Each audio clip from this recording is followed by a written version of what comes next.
James Corden, you're one of the busiest entertainers on the planet these days. Thanks for sharing a few minutes with us.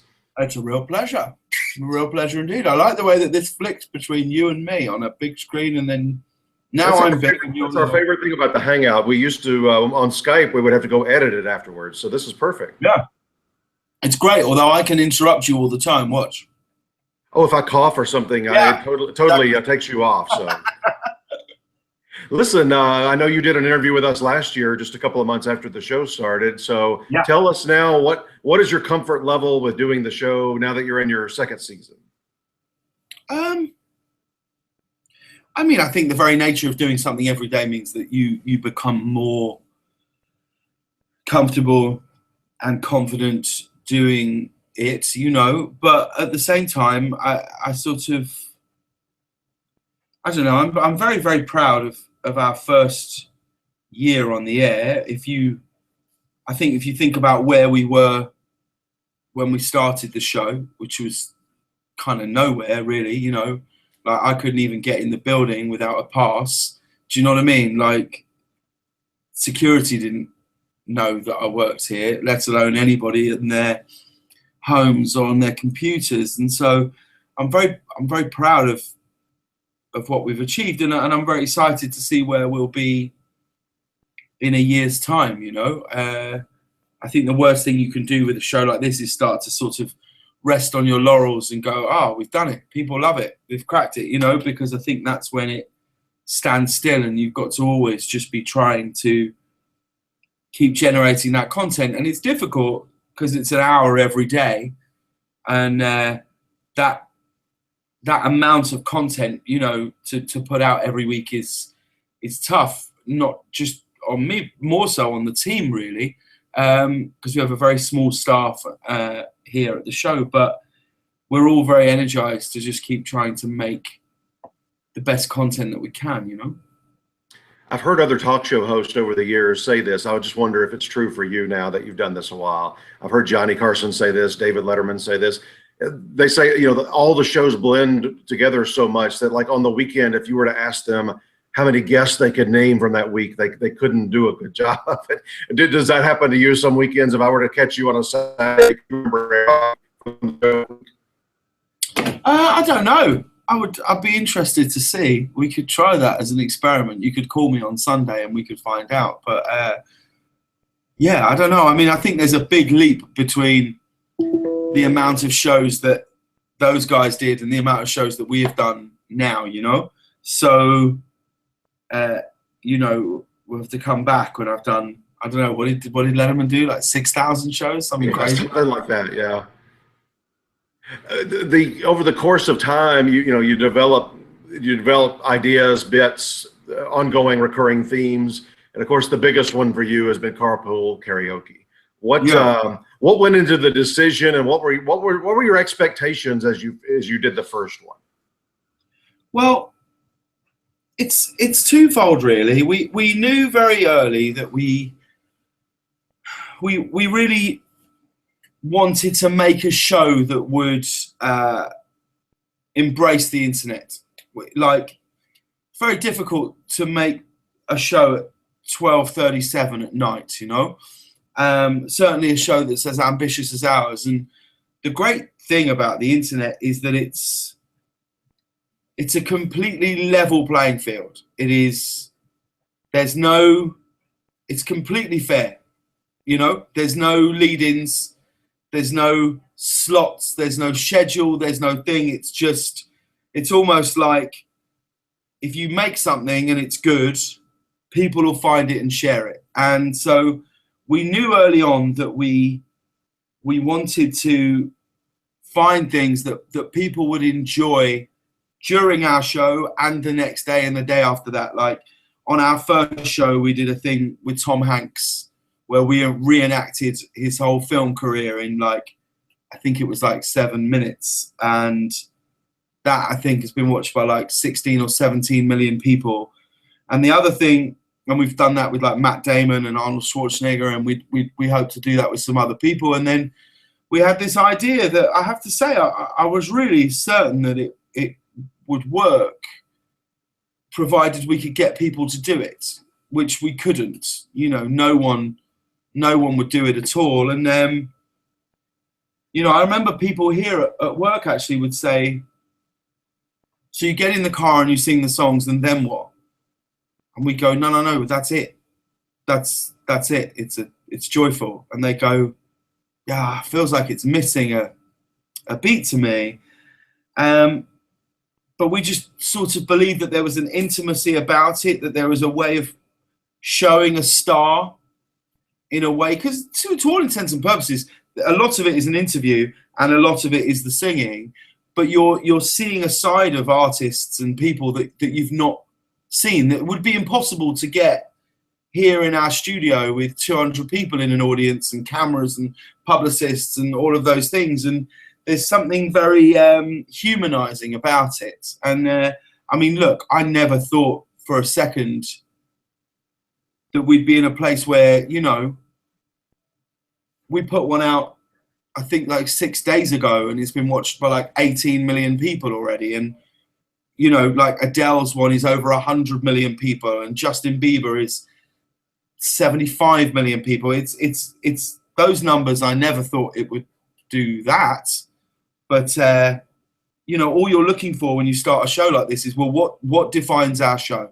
What are the tent poles that people go, oh, that's the show where they do this, this, and this, you know? Like, if you think about Letterman, you think about top 10 lists, stupid pet tricks, stupid human tricks, you know? Leno, you think of jaywalking. Jimmy Fallon, you think of lip sync battles and thank you notes. And we just knew that we had to find one of those things very early on, because you need things that will define your show outside of a desk and a chair and guests, you know? Oh, if on any of these shows, if you can, and you've done this several ways over, but if you can come up with those ideas where the thought the next day or that week from anybody is, did you see that? That's critical.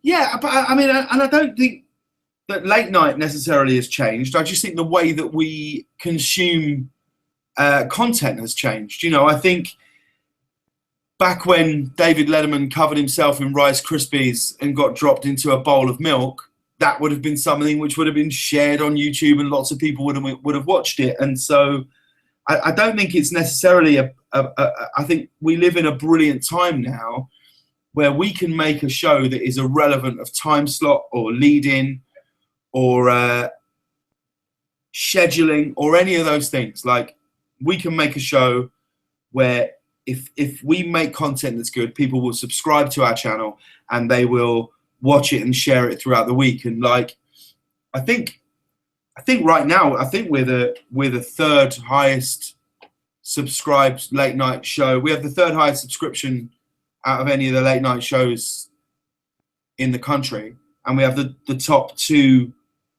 We have the number 1 and number 2 most viewed clips online in the history of late night TV. And if someone had told us that a year ago, when, you know, let's be honest, you know, no one knew who I was. Most people still don't, you know. But like, it, you know, it's we've you know, that's it's an amazing thing to be making television at a point where you can sort of circumnavigate the any hurdles that are in your way. Well, here's why I think Carpool works, and you would be too humble to admit this, but it's not the singers, it's not the artists, because they change from time to time. I mean, they change each time.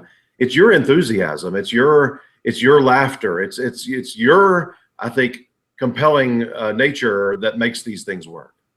Well, it's very, very kind of you to say that.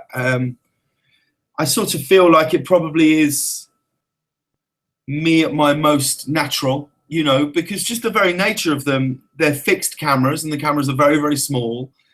And we shoot them normally somewhere between an hour and an hour and a half, and they'll get cut into 15 or 16 minutes of that, and or 10 minutes of that. And so you can't not feel very, very natural. And I personally, I just consider it an absolute honor to sit in a car with these people and artists who, like, I love. Like, I never even thought I'd even get to meet Stevie Wonder, let alone sit in a car and drive around with him, or spend half a day with Chris Martin, and Sia and Adele, and it's crazy, really, So my enthusiasm is only my joy at where my life is at the moment, Are your producers just completely covered over with requests now from people, artists who probably never even heard of? Hey, can they be in the Carpool? Yes, and I mean, our biggest thing is we have to protect it, and I think what's great about our show is we're in a place now where we have over 1 billion views online, and I think we have over 120 clips are over 1 million, and so what's great is people will say, "Oh, can we do this?" And we'll go, "Well, no, why don't we do this?" And people respond a lot more to that now, and I do think there has to be an element of protection of our idea, but then at the same time to not start thinking like we've done anything more than what it is. We just have to, it's a fine line to tread. But mostly the prerequisites are I have to be a fan, and they have to have had more than 2 or 3 hits, that's it really. Any restrictions at all put on you by any given, like do not ask them to sing this song or anything like that? I don't think so. No, I don't think so. I think it's what's great now is that we turn up with when people arrive to do the carpools, they're just incredibly excited. There's an element of people going, like we shot one with Selena Gomez the other day, which I think will go out in quite a few weeks, and she just said, "This is just on my bucket list from the first time I saw it." So I think we're coming now where artists and guests and people know that this isn't a show that's ever going to try to trick them in any way or do them over in any way.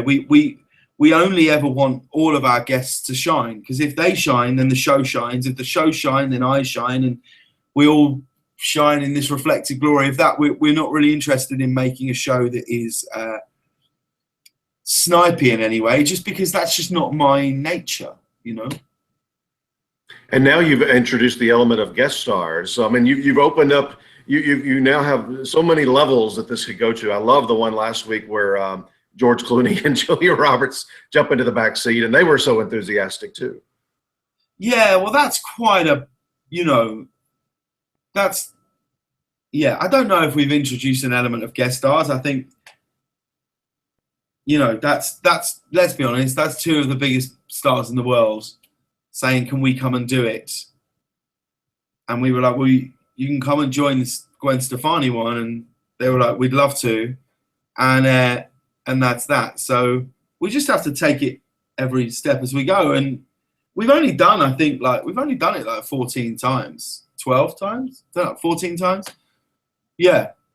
So, there's a way to go. Well, I love that on the Emmy ballot this year. That's, we're an awards website, so that's why I wanted you today.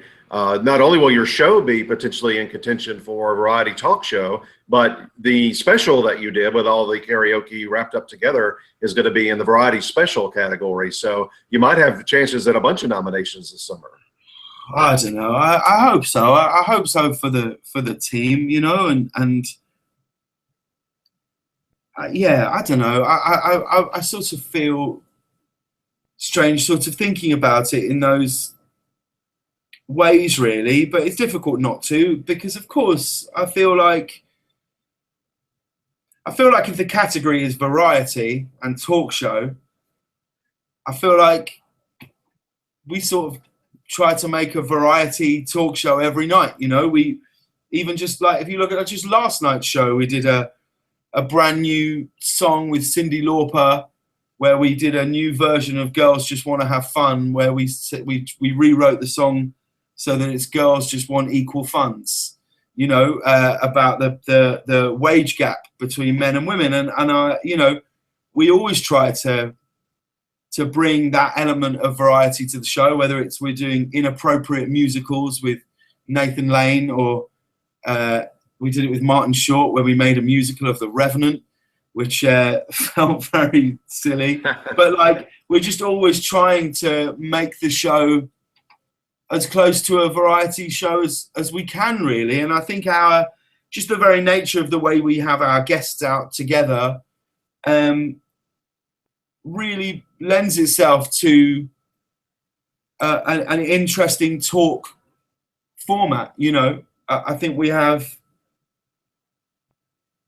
I think you can see things in the interviews in our show that you perhaps don't see in other shows, and I'm not saying that to detriment of those shows. I just mean that, like we had a show a few months ago where it was Sir Ben Kingsley, Zac Efron, and Bill Hader, which is a lovely group of people who you'd never ever see sat on a couch. And there was a moment where I said to Zac Efron, I said, "You're about to do the Baywatch movie with The Rock. Can you tell me about it?"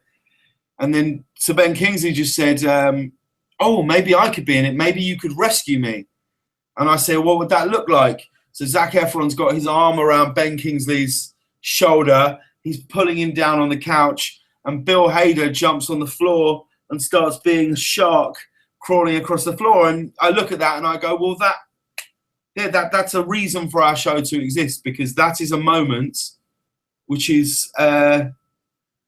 however much you tried, you could never sort of put those elements together, and it only comes from the sense of it being an organic conversation, Yeah, I love that you have everybody out together. I think that's another critical component to your show that just makes it so much fun. Thank you. Cheers. Yeah.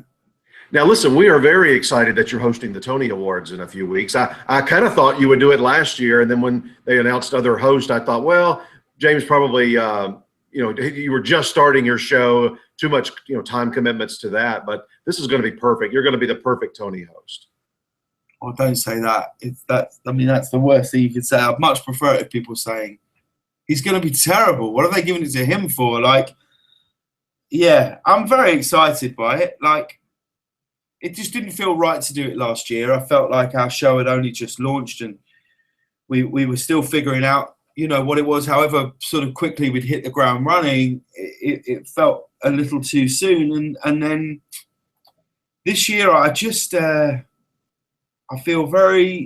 just feel immensely proud to be hosting it. The 2 times that I've worked on Broadway have been among the greatest times of my professional life, and it's not lost on me what an honor it is to be at the center of a night like that. What's difficult is that between now and then, I've still got to make like 40 hours of television.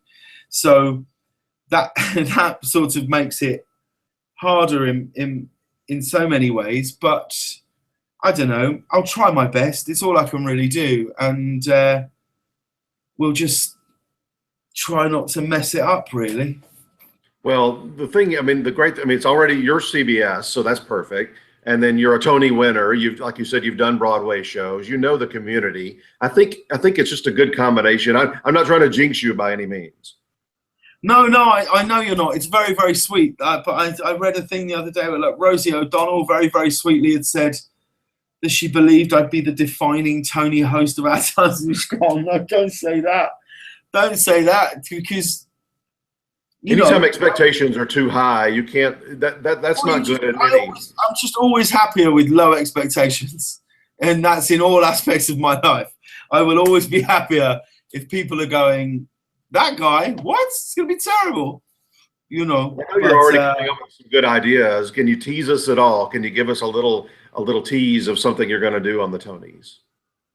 Do you know what? I genuinely haven't really given it much thought, because it's so close, but it's still so far away. Like, the Tonys is 2 hours long, right? I have an hour to make today, and an hour to make tomorrow, and an hour to make the day after that. So it's, you sort of have to kind of just, the way I see it is the only way you could ever really be successful is if you're just focusing on the thing in front of you and going, well, what's in front of me right now?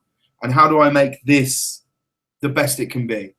And if you're doing that all the time, you'll only be a success. I think the time you get caught out is when you go, well, this doesn't really matter. What matters is that in the distance. I think that's how you sort of come unstuck. I mean, I have a couple of ideas. I'd really love to try and make an award show that in some way is inspirational to the kid in Ohio or in Nebraska, you know, or in Michigan, who dreams of being in a Broadway show. And I would love to try, if I could, and I don't know quite how he will, but I would love to try and have some element of it that says there is no reason why it can't be. Because if I can host the Tonys, and I'm from High Wycombe in Buckinghamshire, and I don't look like I should have a TV show, I don't, in so many ways I shouldn't be doing this, but I just really, really, really wanted to. And I know that there are other kids out there who absolutely feel that too. And it will feel so impossible to so many of them. It feels impossible so much of the time that if I can in any way, just to some kid somewhere, make him go, oh, see, I can do that, then that's what it's about, because that's what will preserve the legacy of it as a thing, you know? And I'd also like it to be really funny. Yeah, I mean, it's almost a no-brainer in terms of it's going to be an entertaining show, because it always is. I mean, just the fact that you've got all of these Broadway productions coming out to do their numbers. I mean, that alone. But adding you in, I think is going to be a lot of fun. Well, we'll find out. I want Broadway legends on there interacting with you. I want, you know, Angela Lansbury and, you know, Nathan Lane and Robert Morse. And I mean, that's the kind of people. I mean, yeah, the current people, that's great. But I want you to interacting with some of those folks too. Well, I'll see what we can do. I'll bear that in mind. I'll try my best. I really will. Promise. Well, thank you so much. We are very excited about where your career is right now and all the success, and hope you have a great Tony Awards experience. It's a real pleasure. Thanks so much for your time, man. I'll see you again in this. You should get some art as well. You should get something to hang behind your head. I agree. I'm in this new apartment, and then there's nothing here really. I'm worried about how sparse it is. I'm worried about how sparse your room is. You contribute something, and I guarantee it goes on the wall. All right, what can I send you? Look what I've got here. Look what I found the other day. Look at this. You'll like this.